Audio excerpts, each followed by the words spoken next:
आज हम आपको बुंदेलखंड की एक ऐसी प्रथा से अवगत कराने आए हैं जिसमें महिलाएं पूरे 1 माह का कठिन व्रत अनवरत रूप से करती हैं और आज उसका समापन है। कार्तिक पूर्णिमा, हिंदू संवत्सर के अनुसार आज कार्तिक पूर्णिमा का दिवस है और आज इस व्रत का समापन है। आइए हमारे साथ कुछ महिलाएं हैं, हम इनसे बात करते हैं और जानने का प्रयास करते हैं कि ये इतना कठिन व्रत आखिर क्यों करती हैं। क्या नाम है आपका? रविता पाल। क्या लगता है आपको ये व्रत क्यों किया जाता है और आज क्या है? आज कार्तिक माह की पूर्णिमा है और यह व्रत कृष्ण भगवान को याद करने के लिए किया जाता है और हम लोग इसको कुछ इच्छा के साथ भी अपनी मनोकामना के लिए भी पूरी करने के लिए कर सकते हैं। अच्छा, कौन कौन महिलाएं कर सकती हैं? ऐसी कौन सी बाध्यता होती है? इसमें क्या क्या किया जाता है पूरे मास में, इसके बारे में बताएं। इसमें हम लोग पूजा करते हैंगे, हमें बहुत अच्छा लगता है क्योंकि हम 1 महीने से व्रत रखे हैंगे और पूरे मास में व्रत में ऐसे कौन सी विशेष चीज है जिसको किया जाता है? व्रत मतलब क्या? व्रत में ऐसा कुछ क्या विशेष क्या किया जाता है? विशेष क्या है? कृष्ण भगवान को रिझाने के लिए करते हैं, कृष्ण भगवान की पूजा करते हैं, अच्छा लगता है।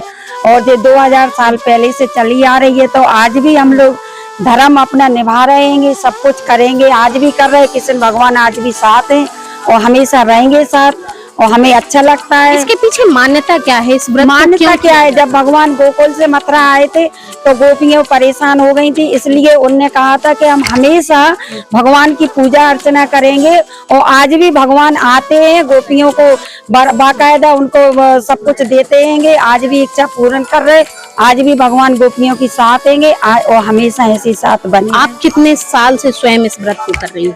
हम लोग करीबन 15-20 साल से कर रहे हैं और आगे भी अनवरत रूप और आगे जब तक हमारे जीवन में जान रहेगी जब तक हम इसको करते रहेंगे, छोड़ेंगे नहीं। बहुत अच्छा लगता है, बहुत ही भगवान सहायता भी देता है और हमेशा ऐसे ही देते रहेंगे। हर साल किया जाता है? हर साल नहीं, हर तीसरी साल में करा जाता है। मतलब इस साल यदि आपने किया है तो हाँ, अब 3 साल बाद करेंगे हम लोग।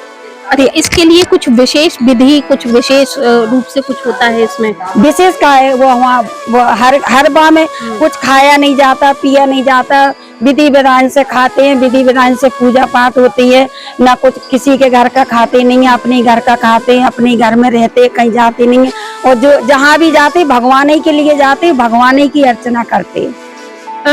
1 महीने बिना कुछ खाए पिए बहुत कठिन व्रत होता है, तो इस व्रत को में कुछ तो प्रावधान होगा कि जो महिलाएं इस व्रत को करती हैं वो किस तरह से क्या खा सकती हैं, क्या पी सकती हैं? क्या जो बच्चे ही एक आध फल खाते हैं, खाना खाते नहीं है। अभी तो हम लोग 24 घंटे से तो हम लोगों ने पानी भी नहीं पिया, मगर हमें कोई पता ही नहीं चल रहा कि हमने पानी नहीं पिया।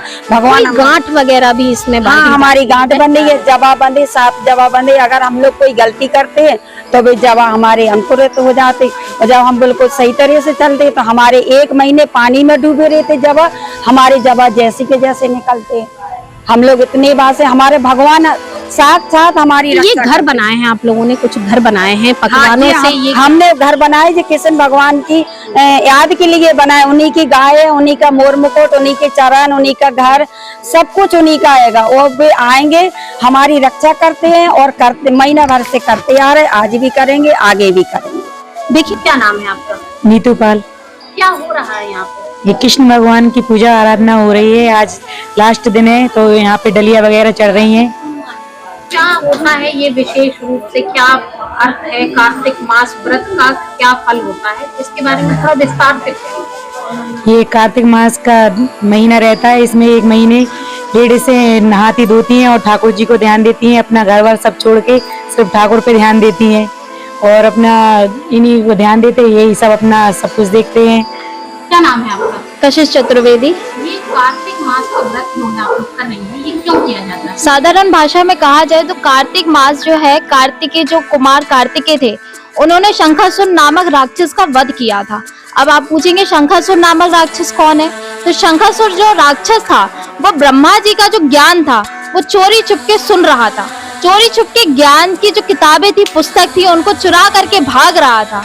जो कार्तिकेय जी थे, भगवान शिव के बड़े पुत्र कार्तिकेय, उन्होंने उसका वध किया था धनुष के द्वारा, तभी से उनको सम्मानित करने के लिए कार्तिक महीने का व्रत पूजा सब कुछ किया जाता है। जो सुहागन महिलाएं होती हैं उनकी गार्ड बनती है, वो ठाकुर जी की सेवा एक पति के रूप में करती हैं। जो कुंवारी कन्याएं होती हैं उनकी भी गार्ड बनती है और वो ठाकुर जी की सेवा अपने सखा के रूप में करती हैं। इससे अन्न आदि जो होता है उसको त्याग दिया जाता है। साधारण भोजन करके साधारण जीवनचर्या में अंदर उसके प्रवेश करते हैं और राधा कृष्ण की जोड़ी जो होती है उनका ध्यान करके आगे जो परिवार रहे, हमारा स्वास्थ्य रहे, वो अच्छा लंबी आयु रहे, सब अच्छे रहे, निरोगी रहे, मस्त रहे। भगवान श्री कृष्ण गोकुल से जब मथुरा गए थे, इस कथा को इस व्रत से किस प्रकार से जोड़ा जाता है और कितना सत्य है? जो भगवान श्री कृष्ण मथुरा से गोकुल छोड़ के मथुरा गए थे, तो वो राधा रानी को अपनी बागडोर सौंप के गए थे कि राधा रानी हम जा रहे हैं और ये वृंदावन गोकुल सब आपको ही देखना है। तो आप जब वृंदावन जाओगे तो कोई ये नहीं कहता है जय श्री कृष्णा जय श्री कृष्णा, सब कहते हैं राधे राधे राधे राधे। सबके मन में, दिल में, वाणी में, एक एक रोम में राधा ही रानी बसती है। ठाकुर जी तो फिर पीछे पीछे आते हैं। इस कार्तिक मास में क्या विशेष महत्व है? इस कार्तिक मास में तुलसी पूजन करना, ठाकुर जी की सेवा करना, गुरु की सेवा करना, गौदान करना, भोजन दान करना, दक्षिणा दान करना, जितना दान कर सकते हैं आप उतना दान करके अच्छे से अच्छा लाभ प्राप्त कर सकते हैं। देखिए, जिस तरह से हम लोगों ने महिलाओं से बात की और ये बात निकलकर सामने आई कि मान्यता है कि जब भगवान श्री कृष्ण गोकुल से मथुरा चले गए थे, तब गोकुल की जो गोपियां थी, सखियां थी, वह अपने मन को अधीर रखने लगी थी। इसके बाद गोपियों ने एक माटी से मूर्त बनाई भगवान श्री कृष्ण की और उसको भगवान श्री कृष्ण के रूप में पूजन अर्चन करने लगी। जिसके बाद 1 मास के लगातार पूजन अर्चन और कठिन व्रत के बाद भगवान श्री कृष्ण ने कार्तिक मास की पूर्णिमा यानी आज ही के दिन उनको मछली उनके समक्ष आए थे और गोपियों से वादा किया था कि वे हर तीसरी साल पड़ने वाले कार्तिक मास में गोपियों से आकर मिलेंगे और उनसे जो है उनका दुख दर्द बांटेंगे। ऐसी ही मान्यता जो द्वापर युग से शुरू हुई थी और आज कलयुग तक अनवरत रूप से निरंतर जो है लगातार चली आ रही है। ये केवल बुंदेलखंड मात्र में की जाती है, लेकिन इसके पीछे की भक्ति और भाव बहुत ही कठिन है। इसमें एक और मान्यता है कि कुछ अनाज के जो है दाने होते हैं, जौ आदि होते हैं, जिसकी गांठ बांधी जाती है और उसको 1 माह तक लगातार जल में डुबोकर रखा जाता है। इसके बावजूद भी इन सखियों के इन गोपियों की जो गांठ होती है वह अंकुरित नहीं हो पाती है। ये भगवान से श्रद्धा भाव और भक्ति को दर्शाती है।